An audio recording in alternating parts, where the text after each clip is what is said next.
Outra coisa, se não assinalar a qualidade das coisas que estão aqui a acontecer.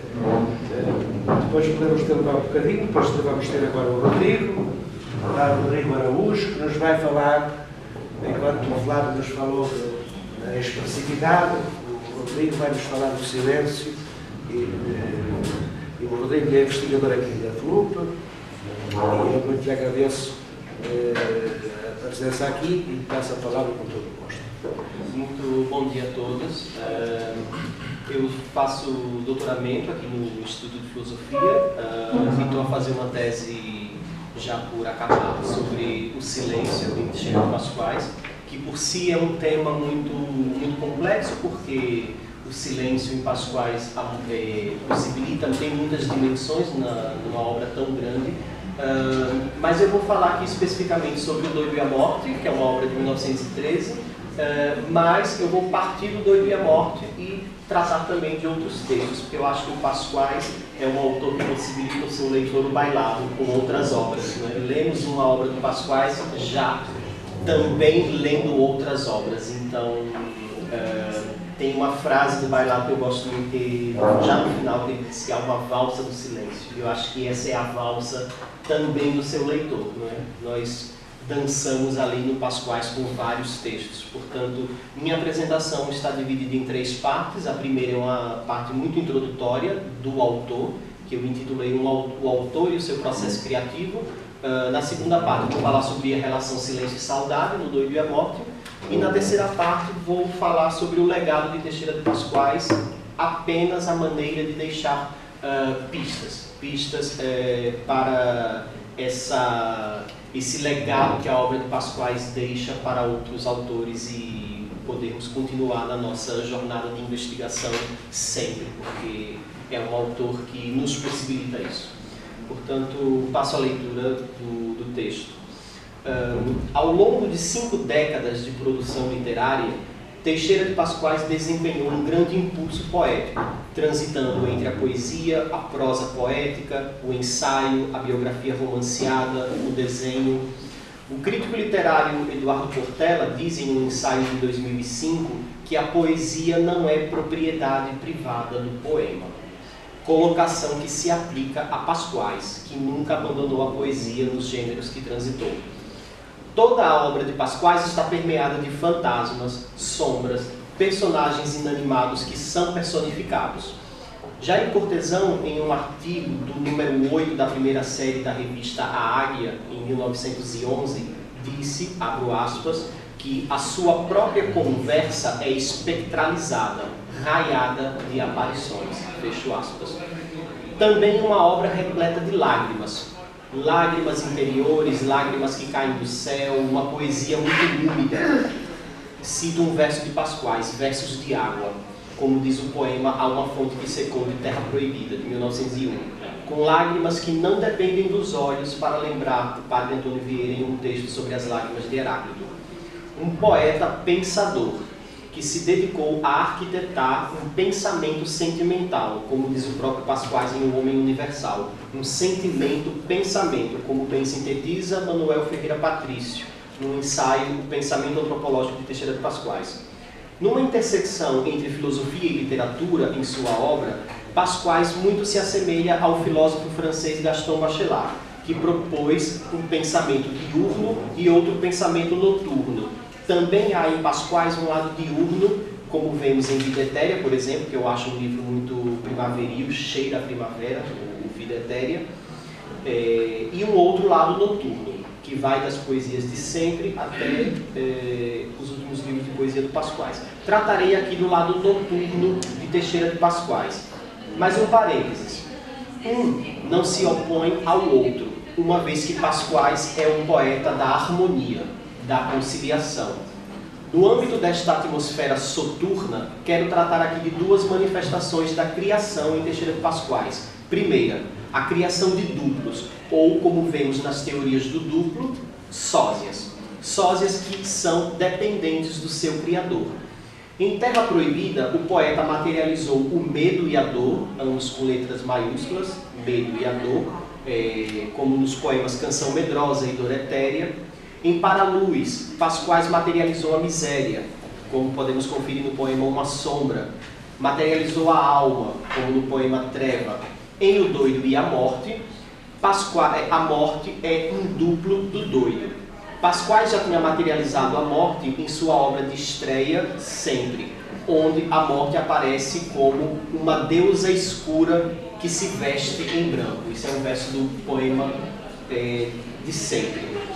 Mesma imagem que aparecerá em um filme de Ingmar Bergman de 1997, na presença de um palhaço, como se Bergman se inspirasse no Doido e a Morte, do Teixeira de Pasquais. Segundo ponto, a criação de mundos ou realidades a partir do sonho e do devaneio.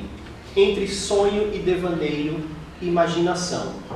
Uma noção que desde a antiguidade grega foi passível de muitas interpretações. Em Aristóteles, por exemplo, imaginação é a tradução de fantasia. Em teoria da literatura, falamos de literatura fantástica. Uma noção de fantástico, como diz Todorov em um livro chamado Introdução à Literatura Fantástica, que gravita entre o temor e o terror. Uma noção ligada à imaginação e ao sobrenatural, mas, segundo Todorov, mais ainda ligada ao tempo de vacilação do leitor. É quando o leitor real penetra no mundo dos personagens. Essa é uma das definições de Todorov para o fantástico.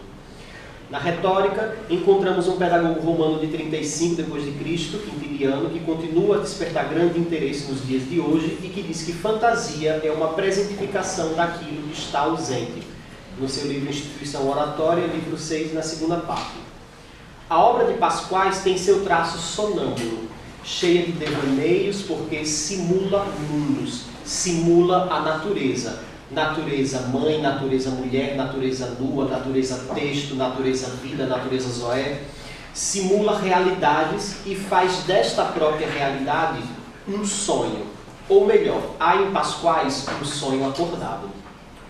Este sonhar acordado foi um dos grandes temas de interesse da filosofia soturna de Bachelard, que a isto chamou de devaneio poético, que produz, segundo Bachelard, imagens literárias. Segundo Bachelard, cito Bachelard, uma imagem literária é uma imaginação em seu máximo de liberdade. Essa é uma frase do Bachelard em A Terra e os Devaneios da Vontade. Assim, temos com O Doido e a Morte, O Pobre Tolo e Maranos, por exemplo, uma expressa filosofia da imaginação literária, ou, segundo Bachelard, do doce devaneio. É uma frase que está em A Psicanálise do Fogo, do filósofo francês. Segunda parte, o silêncio e a saudade em O Doido e a Morte. O Doido e a Morte possui 3 momentos. Primeiro momento, quando a morte, duplo, também descrita como donzela, surge diante do doido. A morte aparece encoberta, cito um trecho do Doido e a Morte, numa túnica de sombra, mantendo oculto o seu rosto de caveira.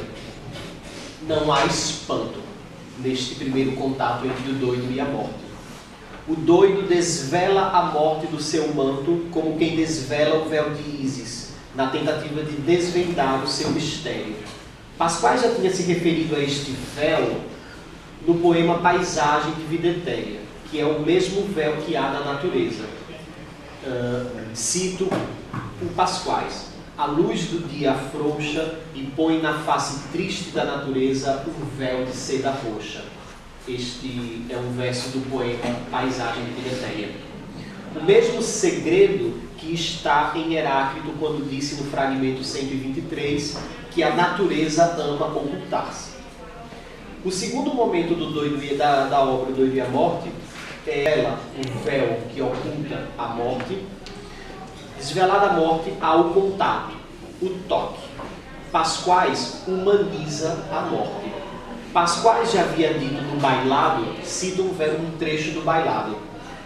A morte é o fundo negro do quadro que a vida se destaca. É uma frase da página 123 do Bailado. O doido, então, tinge este quadro com cores vibrantes, dá corpo ao que o antropólogo Luiz Vincent Thomas, em uma obra chamada Antropologia da Morte, diz, uma obra de 1975. Representar a morte não é só vivê-la em imagens, em nossos sonhos, obsessões, impulsos. Representar a morte é também materializá-la em frases, em formas, em cores, em sons.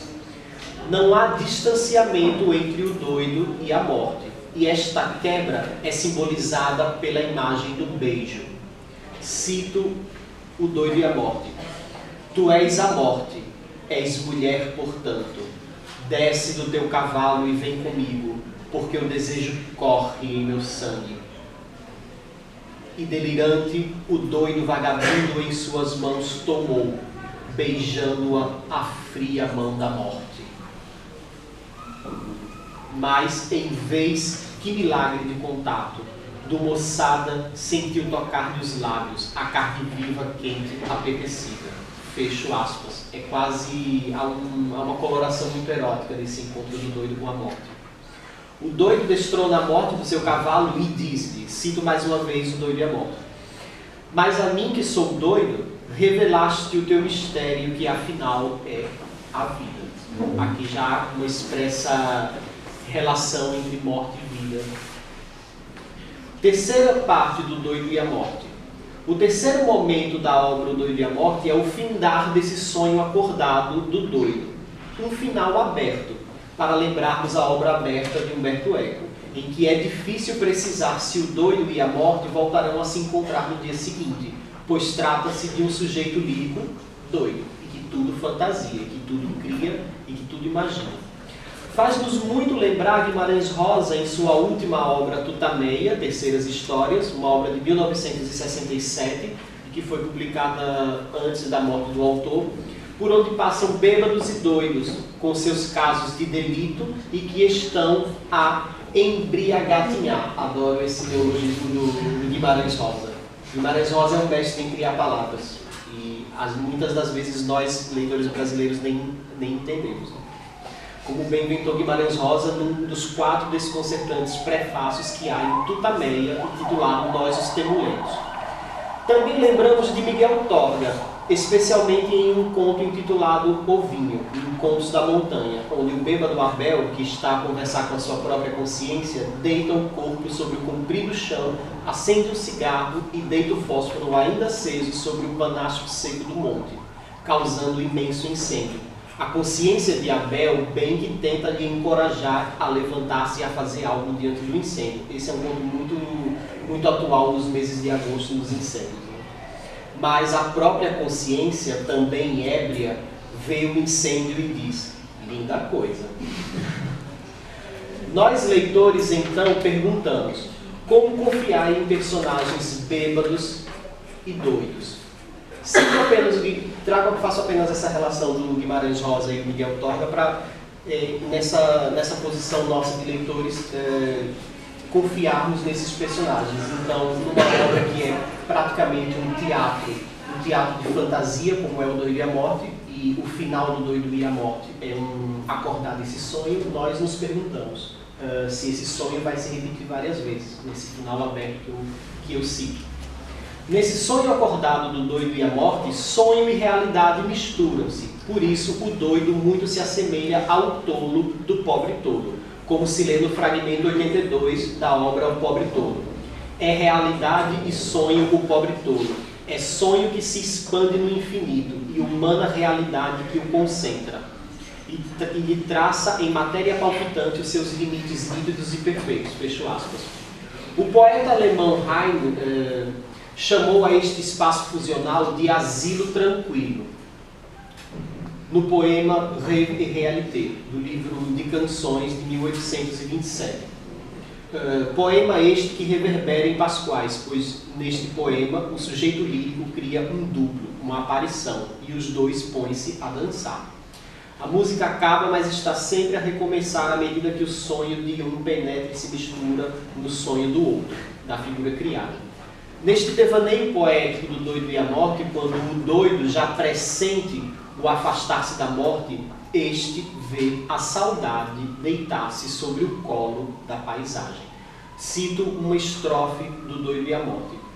E acrescentou depois, olhando ao longe, quiméricos esboços de montanhas, serroa do outro mundo, névoas mortas, a saudade alongando-se em paisagem. A saudade deita na realidade, semelhante ao Guardador de Rebanhos, de Fernando Pessoa, no 9º poema do Guardador de Rebanhos. Um poema que vocês já conhecem, mas só quero relembrar aqui a última estrofe que diz: por isso, quando num dia de calor me sinto triste de gozá-lo tanto, e me deito ao comprido da erva e fecho os olhos quentes, sinto todo o meu corpo deitado na realidade. Sei a verdade e sou feliz. Diz o bom Guardador de Rebanhos. Mas a realidade, ou a natureza, ou a physis grega, para Pasquais, está permeada de silêncio. Se lermos Pasquais à luz do neoplatônico Plotino, especialmente na Enéada 3, tratado 8, em que o Plotino fala especificamente da relação da natureza com o silêncio e com a contemplação, a própria realidade sensível é fruto de um ato contemplativo das realidades inteligíveis. O mundo físico está sempre em estado de silêncio, um silêncio contemplativo ou uma contemplação silenciosa. Logo, silêncio e saudade misturam-se, se tocam, se intercambiam em O Doido e a Morte. Para completar a imagem desta saudade, precisamos ir a outros textos de Pasquais. Em um excerto de um romance inédito que foi publicado no número 1, volume 1, da revista Nova Renascença, de 1980, um excerto que Pasquais intitulou O Anjo e a Bruxa, não se sabe ao certo quando foi escrito, pois nesse texto só aparece 9 de novembro de 1950 e não tem o final, e as iniciais SJG, de São João de Gatão, que é a freguesia do Pasquais. O narrador onisciente intruso, é aquele narrador que narra em terceira pessoa e está sempre participando, sabe tudo dos personagens que está narrando. O narrador onisciente intruso de Pasquais relata o sonho do anjo. Cito Pasquais: há sentimentos que, nos sonhos noturnos, se intensificam, libertos da vigilância racionalista.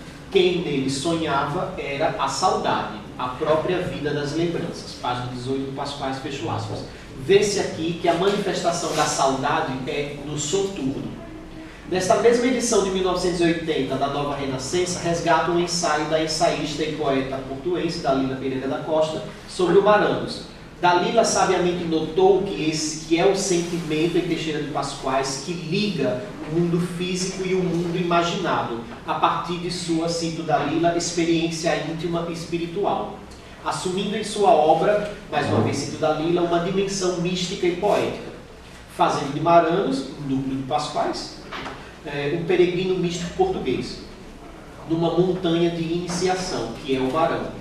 Dalila conclui este ensaio dizendo que em Pasquais, cito Dalila, um outro mundo existe, de pureza, para lá deste único, que os nossos olhos veem à luz do dia, pela única visão exterior. É um convite à possibilidade de outra visão interior, noturna. Fecho aspas da Dalila. Com Dalila, queremos concluir esta etapa argumentando que a saudade participa do silêncio, revelando-se no noturno do mundo, no noturno do mundo imaginário que é o seu mundo valorizado, como diz o poeta em Um Homem Universal, cito Pasquais, o mundo sonhado valoriza-se. Saudade que é, como vemos ainda no Homem Universal, cito Pasquais, é a expressão viva dessa inexistência existente que caracteriza a realidade. Mundo imaginário só é possível graças ao silêncio, ainda cito o Homem Universal. Mas a imaginação prolonga-se nos sentidos, através da sombra que se ilumina e do silêncio que se faz música. Fecho aspas. Vou para a terceira parte final, que é o legado de Pasquais. Sem dúvidas, o silêncio em Teixeira de Pasquais é uma condição necessária para a sua criação poética, além de se manifestar em sua obra de diversas maneiras. Em Pasquais temos o silêncio do ser, do mundo, do homem, da vida, da origem, da sombra, silêncio que é comunicação, silêncio que é o seu verbo, por aí vai. Silêncio que permite o sonhar, como vemos no poema Vida do Campo de Paraluz. Cito um verso desse poema: o silêncio as coisas faz sonhar. Fecho aspas. Enquanto poeta do silêncio, a obra de Pascoais reverbera no tempo e em muitos autores que buscaram diálogos com a saudade, com o silêncio, com o sonho, por entre as sombras do nada, como vemos no poema Sombra de Nada, de José Augusto de Seabra, na Nova Renascença de 82. Mas um nada que é tudo. Pascoais reverbera, sobretudo, numa escritora brasileira, Clarice Lispector. É certo que Teixeira de Pascoais e Clarice Lispector foram autores que mantiveram um extenso diálogo com o silêncio, apesar do fato temporal de nunca terem tido contato. Quando Clarice Lispector nasceu na Ucrânia em 1920, Pascoais já tinha uma obra poética consolidada, nesses 2 últimos decênios do século XX. Particularmente nos interessa uma obra da Clarice, Um Sopro de Vida, que foi escrita em 1974, mas só publicada em 1978, um ano após a morte da autora. As 2 primeiras secções da obra se intitulam Um Sonho Acordado que é Realidade e Como Tornar Tudo um Sonho Acordado. Temos já no início do romance de Clarice uma fala do narrador. Cito: o que sinto não é traduzível, eu me expresso melhor pelo silêncio. Cores, atos e, sobretudo, uma atmosfera de sonho que parece uma cor e não uma palavra. Fecho citação de Clarice. Concluo com essa atmosfera clariciana que parece ter sido tirada de uma obra de Pascoais. Não há imagem melhor para descrever essa atmosfera. A morada. A mesma morada que Schubert foi buscar na obra poética de Heine, no livro de canções, me perdoem a pronúncia alemã, porque alemão não é muito minha língua, para compor a obra de Doppelgänger, que é um sósia. Schubert aqui consegue dar uma atmosfera soturna e onírica ao poema do Heine. Um poema que retrata um sujeito abandonado numa casa qualquer e que está a olhar para si próprio no espelho, reconhecendo-se um duplo. Uma composição muito bonita do Schubert. Há no YouTube, coloquem lá o duplo Schubert, que parece que aqui diz muito do Pascoais.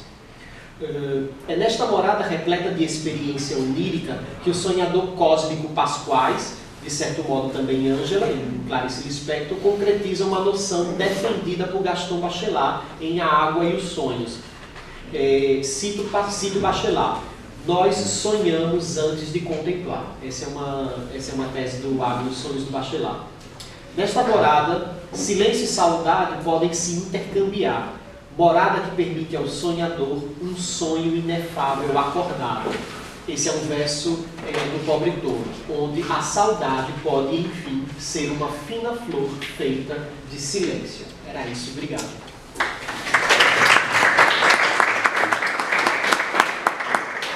Muito obrigado, Rodrigo. Foi um belo incentivo. Ficámos todos à espera da sua obra. Renato, ainda temos algum tempo agora, 10 minutos, pelo menos, para a ilustre público aqui presente poder dialogar com os nossos conferencistas. E, portanto, eu dava a palavra às pessoas. Quem quer? Eu posso. Então, se me permitem, antes de mais cumprimentar os meus oradores, agradecer ao Jorge Cunha pela moderação, ainda como ele próprio tenha reconhecido, os oradores portaram-se muito bem em termos de tempo, portanto não foi necessário uma moderação efetiva. Mas enfim, saudando e cumprimentando os oradores pelas 3 comunicações, todas elas ricas e complementares, eu faria apenas uma breve pergunta, observação, a propósito da comunicação do Rodrigo Araújo, em particular a propósito de uma expressão que ele a certa altura citou, que aparece no Dor e a Morte, que é a saudade alongando-se em paisagem. É uma expressão muito sugestiva e que dá bem conta, a meu ver, da dimensão cósmica da saudade em Pascoais. De resto, conta mesmo no primeiro dia do colóquio, em Lisboa, na Faculdade de Letras, a certa altura salientou-se muito isso, a dimensão cósmica da saudade em Pascoais,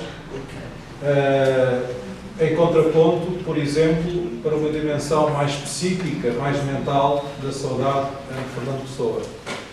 Ora, de facto, entre as quais essa dimensão que está muito para além de uma dimensão estritamente psíquica ou mental, é de facto uma dimensão cósmica, e essa expressão dá bem conta disso.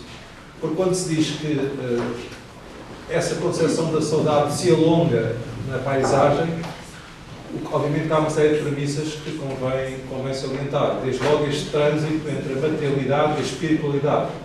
Ou seja, a saudade é aquilo que faz com que a matéria se espiritualize. Aliás, aquela expressão que há pouco o Flávio também convocou, o conceito de energeia, esse elan vital, esse elan ontológico, que faz com que a matéria, com que a paisagem em bruto, digamos assim, ganhe uma nova luz, ganhe uma aura, até para falar em termos mais artísticos. Enfim, era apenas essa conta. Mais alguém? Olha, Luís, faz favor. Eu queria colocar duas questões, uma ao Lúcio, outra ao Flávio. Logo desde já. Faz favor. Comunicação, eu gostei muito de todas, das três comunicações, também da moderação. Mas interessa mais por o professor das comunicações muito. E a comunicação do Hugo acerca do bailado, às tantas tocou as questões da estética e própria imagética do bailado, reporta a dimensão corpórea e sensível. E essa dimensão corpórea e sensível muitas vezes é desvalorizada até nos próprios estudos da estética, estudos filosóficos acerca do que seja a estética, e entendendo a estética, e como disse muito bem, não apenas o estudo da beleza ou do belo, mas na reflexão estética a dimensão corpórea e sensível, digamos que é um pouco desvalorizada no sentido em que temos que ter uma concepção conceptual, lógico-discursiva do que é o belo, que pode ser a beleza, mas parece-me que essa lógica conceptual fica sempre aquém. De que maneira é que o bailado, enquanto dança, e não dança das palavras, mas enquanto dança mesmo, enquanto exercício estético, é a forma mais adequada, ou uma das formas mais adequadas, de presentificar através do sensível o que é que pode ser a saudade naquilo que as palavras, em contexto lógico ou discursivo, ou estudo conceptual, não alcançam. Parece que não alcançam. Esta seria uma primeira pergunta. A segunda pergunta tem a ver apenas com uma expressão que o Flávio utilizou, e patriotismo, talvez, assobrados da minha parte, tem a ver com Camões. No fundo, quando se indicou que Camões seria repetitivo e não faria mais do que repetir o que outros poetas mais clássicos, contemporâneos até, italianos, até as epopeias, seriam elas próprias uma repetição daquilo que já havia sido dito, havia sido escrito. Nós também, os chineses, por exemplo, estamos agarrados a uma métrica que é clássica. Fez-me lembrar alguma coisa que perguntaram um dia a Sócrates, mas Sócrates, o que é que tu falas tanto? E Sócrates terá dito, falo sempre o mesmo acerca do mesmo. Mas falar sempre o mesmo acerca do mesmo não é dizer o mesmo.